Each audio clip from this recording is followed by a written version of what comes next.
tugatera tumeze nk'amadubu afande we ibyo byarabaye icyabaye ni ukutaruhari. Turabasuhuje mwese bakunzi bacu muduteze amatwi tubararikira amakuru yo mu ijoro ry'uyu munsi ku itariki 14 z'ukwezi kwa gatatu mu mwaka w'ibihumbi 2026. Tudatinze reka twinjire mu makuru twabateguriye. Uyu munsi mu Minembwe muri axe ya Karingi na Bidegu haje kuba imigwano ikomeye yaje guhuza uruhande rwa leta ya Kinshasa harimo P5, FDLR Wazalendo, Imbonerakure, CNDD FDD bose bishize hamwe kugira ngo bakomeze bahungabanye umutekano w'abanyamurenge batuye mu misozi miremire y'iwacu imurenge. Imigwano yaje gutangira mu gihe cya saa 2 za mu gitondo haza kuba intambara itoroshe kuko yaje gutwara umwanya muremure, ariko byaje gusitsa mu gihe cya saa 10 hagana saa 11 umwanzi arakubitwa yambutswa hakurya mu misozi ya za Mutunda na za Bicumbi, ubwo umwanzi wese bamwambukije gwiko.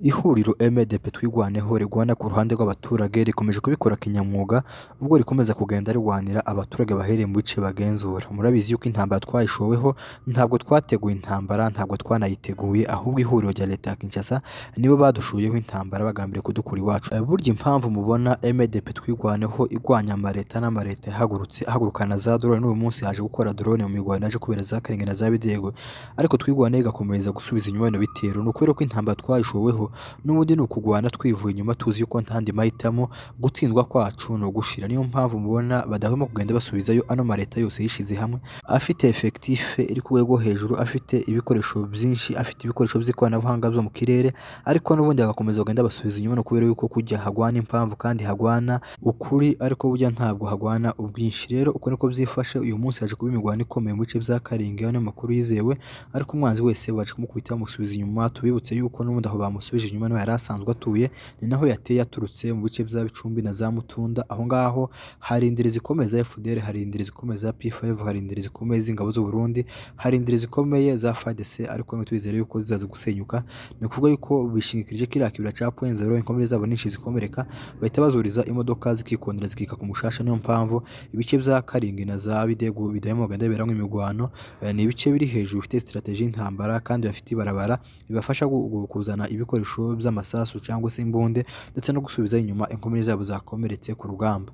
Ariko n'ubundi MDP ntikangwa n'ibyo ngibyo, ikomeza kugenda ibarasa kugira ngo ikomeze irinde umutekano w'abaturage, mu gihe leta ya Kinshasa izifite n'umugambi wo gukomeza gusenya abaturage no kubakura mu byabo. Twibutse yuko abaturage bazakaringe bagiye bahungira mu mihana nyinshi itandukanye nyuma yo gusenyegwa na leta. Hari abo twaza tuvugana mu gitondo cy'uyu munsi, hari abahungiye za Karongozi, hari abahungira mu marango za Rutigita, aho umuntu wese afite uwiwe niho yagiye ahungira. Natwe hari abacu twari dufite za Karingi bahungiye ku bacu za Karongozi. Ni kuvuga yuko bano baturage bari bahereye mu bice bya Bidego na za Karingi, umuntu yagiye ahungira ahantu afite uwiwe mu bice bisa nkaho birimo agahenge. Ariko kuko mubizi yuko biri mu nshingano za MDP gukomeza kugwanira no guharanira umutekano kugira ngo abaturage babasubize mu byabo, buryo umuntu bamusenye bakamukura ku isambu giwe nta buzima bafite, kuko ni ibibazo ku bindi. Ariko kirabiharanira kugira ngo ikomeze rero uburyo yakwigiza inyuma no kweshyura leta ya Kinshasa dushoye intambara n'ubwinshi bwabo n'ibikoresho byabo basubiza inyuma cyane imihana y'abaturage, kugira ngo abaturage babashe gusubira mu byabo. Izo ngibyo kubiharanirwa kandi mu minsi itari myinshi cyane bizagirwaho,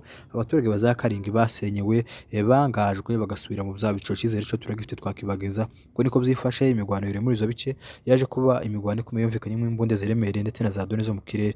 Andi makuru kandi twasimbukire i Kinshasa. Mu mugwa mukuru w'i Kinshasa haravugwa ifatwa ry'abasirikare babiri b'ofisiye mu kurwanya Murenge. Amakuru ava mu nzego z'umutekano mu miryango ishinzwe kurengera uburenganzira bwa muntu yemeje yuko aba ofisiye bakomoka mu muryango w'abanyamurenge ko baje gutabwa muri yombi bashinjwa n'ubundi ubugambanyi no gukorana n'imitwe yitwaje intwaro, cyane cyane bo mu ihuriro rigwanya ubutegetsi bwa leta ya RDC AFC M23. Aba basirikare barimo uwitwa Colonel Gapanda, Major Muragizi.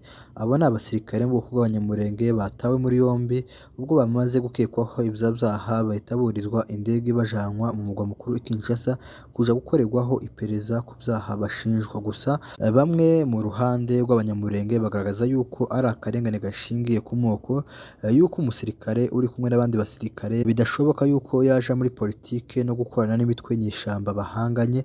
Ibi byose bakomeza kugenda bagaragaza yuko ari akarengane gashingiye ku moko kandi uko byagiye bikomeza kugenda bigaruka bikurikira n'ubundi abandi basirikare benshi bagiye bafatwa bazira gusa yuko ari abanyamurenge bakorana n'imitwe y'inyeshyamba naho ari ibyaha bidafite ishingiro n'imwe. Rero bamwe bo mu bwoko bw'abanyamurenge nibyo bagenda bagaragaza yuko ari akarengane kamaze igihe imyaka myinshi bagenda bafunga abanyamurenge baziza gukorana n'imitwe y'inyeshyamba kandi atari byo, ari ibintu gusa bakeka bidafite ishingiro bidafite fagite zifatika. Rero mwakoze kubana natwe amakuru makeya twabateguriye mu ijoro mukora subscribe na share kuri Tuzarutsinda TV ndetse no kuri TV kugira ngo mukaza mucikora amakuru tubategurira umunsi ku wundi.